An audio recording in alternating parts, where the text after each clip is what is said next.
more than anything, what drove me into military service was just a commitment to public service and a desire to give back to my community and to my country.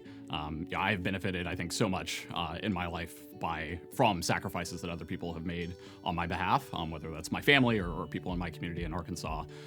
Just to take my family as an example, my dad's family immigrated here from Mexico in the 90s and gave up their livelihood, their stability in Mexico to provide us a better life.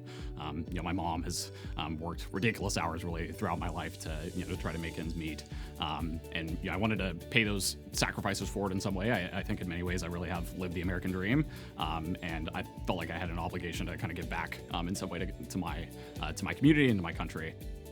So much of my time in the Army was spent helping soldiers navigate their housing issues, issues getting access to food, or issues with their spouses finding work or getting settled into the local community. And so much of those issues are tied into regulations and tied into policy.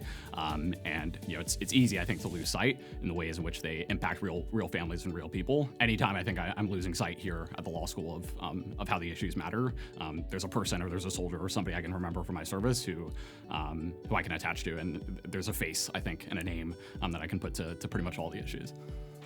I got out of the military after having heart surgery in my last couple of years of service, and was looking kind of for what was next. And when I took that time to reflect, one of the things I think that had been most important to me throughout my service and really throughout my life, and most apparent to me, was just the ways in which laws and regulations had shaped my life, my soldiers' lives. And so I wanted to understand that, I think, at a deeper level. One of the issues I think initially I was attracted to was just the law of armed conflict. I was looking for a way to continue serving, and especially to continue serving in the national security space. So I was interested in the ways that law regulates hostilities and our approaches to violence. And those were some of the issues I think that really drew me to the law school, and I've had a chance, I think, to really dive into them since I've been here. One thing that I think, regardless of military experience or veteran experience, that most vets bring to the community is just, I think, a focus and a sense of mission that transcends, I think, kind of the day-to-day and the minutia to really be kind of a sustained commitment to service or whatever the task at hand is.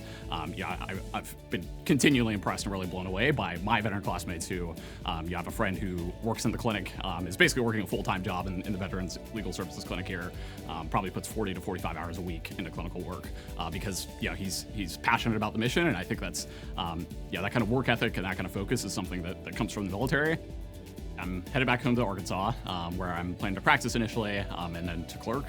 Not exactly sure where my career is going to take me yet, but some of the issues I'm interested in are issues of economic inequality and just kind of the strength of our democracy. And so long term, I'm kind of looking for ways that I can have an impact on those issues through the law, and especially back home in my community and with people I care about.